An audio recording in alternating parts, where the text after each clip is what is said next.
Hey everyone, welcome back to 996. The Howl. Utah wins 4-1 against the Colorado Avalanche in Denver on the road. Utah Hockey Club with 5 straight road wins. What a commanding victory for the Utah Hockey Club. A great road victory the way they play. Let's get into this game. A minute in, the Avalanche have a 2-on-1.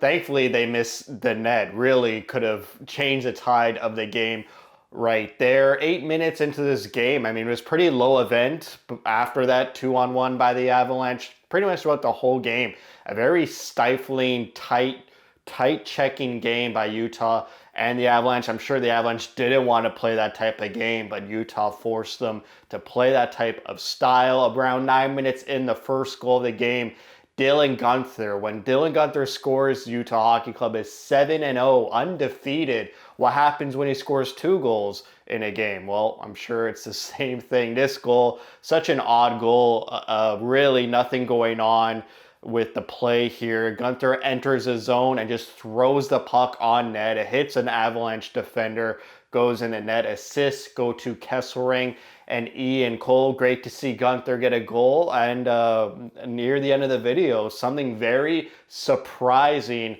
regarding the stats for the Utah Hockey Club. After that Guenther goal, there was a nice play again by the second line. Jack McBain finds Kolyachonok, a great pass. Kolyachonok's all alone in front of Wedgwood. He misses the net. Kolyachonok playing in like the first time in 3 or 4 weeks. He had a great game. There's a lot of games earlier in the season where I was hard on him, but Vlad Kolyachonok had a great game here, even though he's been scratched pretty much continuously and consistently from the start of the season. After that great chance, Colorado had no shots for about 8.5 minutes in a stretch for the first period. Utah outshooting them 9-4.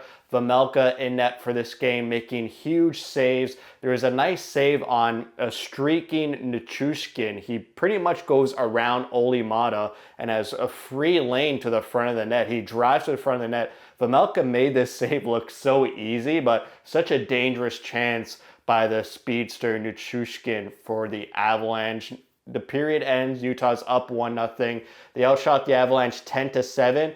I thought it was a great road period to stifle the high-flying offense of the Avalanche and the crowd. They just immediately took the crowd out of it. The crowd was so silent for most of this game. There was nothing really to cheer for if you're an Avalanche fan throughout this whole game, but especially in that first period. Just loved the way Utah prepared for this game. We go into the second period again, 1 minute in. Vejmelka has to make such a hard save, cross crease with his shoulder. Remember, he's an off-handed goalie, so he doesn't have that blocker hand to raise. It's more on his glove, and he has to shoulder this one-time chance by the Avalanche. The other way, it's Keller and Hayden on a 2-on-1. Keller keeps and does his patented 5-hole shot. I feel like if Keller stopped in front of Wedgwood after this shot, I feel like the puck was loose and Keller could have got his own rebound and put it into net.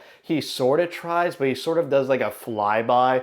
I'm not really sure even if they would have counted it because the puck is under the pad of the goalie. So for sure Keller would have to put some mustard on it to put the puck in the net, but it was obvious that the puck was visible around the skate and pad of a Wedgwood, and Keller just decides, you know what, I'll just not do that and get the goal called back. So after that 2-on-1, Utah goes on a penalty kill. They kill it off, but the Avalanche do hit the post. Vejmelka had to stand tall on that penalty kill, and after killing off that penalty, Utah scores back-to-back goals in a minute 46. The first goal, Kolyachonok.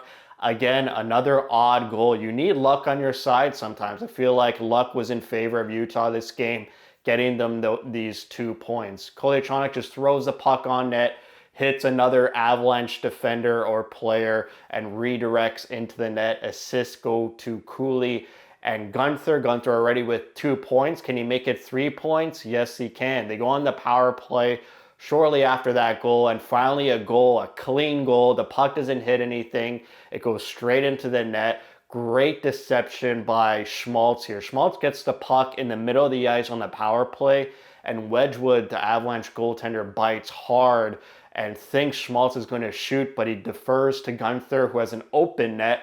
one-timer scores his third point of the night, second goal of the game. And with that point, Gunther is the point leader for the Utah Hockey Club. I do have my 30-game progress report going up Sunday morning after the San Jose games Saturday night. If Gunther stands as a point leader for Utah, that's going to be the first time I do a progress report video where Keller is not the number one player on the team in terms of points. I'm sure Keller's going to have a fire under his butt to reclaim the title, so we'll see there. Near the end of the second period, Utah goes back on the power play, but just like a couple games ago, maybe against Buffalo, it could have been the Philly game too. They commit a penalty on their own power play, and another high-sticking penalty behind the net in the offensive zone. Last time it was Cooley.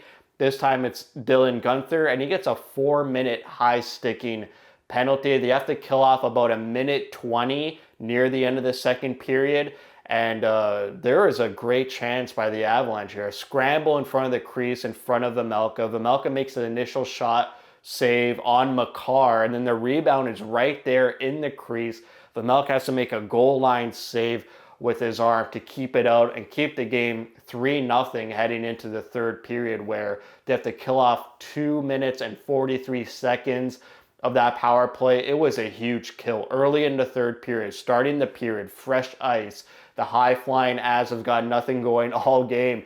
You got to kill off 2 minutes and 43 seconds of their power play, and they do a really good job of it. There's a 2-on-1 for the Avalanche after they kill off that penalty, and Kolyachonok breaks it up with a great stick. Great defensive play by Kolyachonok. Rare that I've said that this season since he hasn't played, and when he has played, he's usually making boneheaded defensive mistakes. But again, like I said, had a great game, great defensive play by Kolyachonok there. There's another cross-crease save by Vejmelka, again using his shoulder to make the save. Man, Vejmelka, has he ever had a bad game? I got to look into his schedule and results for his starts this season, because I feel like almost every game Vejmelka is just on it. Just a great performance again by Vejmelka, backstopping Utah to another 2 points. And then we're on hat-trick watch for Dylan Gunther, and he literally has it on a platter. He does a wraparound, and he's caught Wedgwood out of position, and he decides, or the puck goes off his stick, and the puck goes to the far side of the net on the wraparound, and Wedgwood was on that side. If he just did a short side wraparound, there was so much open net for Gunther. He can't believe it. He misses that hat-trick goal. There's a big save, Vejmelka on a Colorado Avalanche breakaway. Thankfully, it was Lehkonen for the Avalanche, a defensive forward. Any other player, I think, on the Avalanche roster. 3-0, middle of the third period breakaway. That's a huge save for Vejmelka, and I'm sure if that was McKinnon, Makar, Rantanen, Nichushkin, Middlestat, any of those guys, that could have been a very important goal for the Avalanche. The Utah Hockey Club has their own 2-on-1 the other way. Carconi and Kesselring. Carconi decides to keep it, shoot it. He gets denied. And then the Avalanche start pouring it on late in the third. They score to make it 3-1. 4.5 minutes left in the game. The butts are clenched here. We remember that San Jose game earlier in the season where the Utah Hockey Club blew a 4-1 lead, and this got the Avalanche going, and I was like, oh my God, please just hold on for these 2 points. And thankfully, the very next shift, Stenlund scores on the empty netter to ice the game 4-1. That's 4 goals in 4 straight games for Kevin Stenlund, the unsung hero, underrated player for the Utah Hockey Club. Shots 23-24 in favor of the Avalanche, a low shooting affair. I just thought the Utah Hockey Club did a great job defending, playing a great road game, nothing flashy, stifling that high-flying offense of the Avalanche, just limiting them to the outside. Sure, they had a few chances here and there, the breakaway, maybe a 2-on-1 and some cross-crease saves by Vejmelka, but other than that, the majority Utah did a great job just limiting those high-danger chances. Power play, they were 1 for 2, and the penalty kill, 3 for 3, the 4th straight game for perfect penalty kill by Utah. both special teams have been improving lately, and we'll do a macro level overlook of their special teams Sunday morning with that 30-game progress video. Faceoffs 45% could have been a bit better, but 2 huge points to shorten the gap against the Avalanche. They got San Jose Saturday night on the road, and the San Jose Sharks started their hot streak with that win against Utah weeks ago, maybe a month ago. They've been pretty hot lately.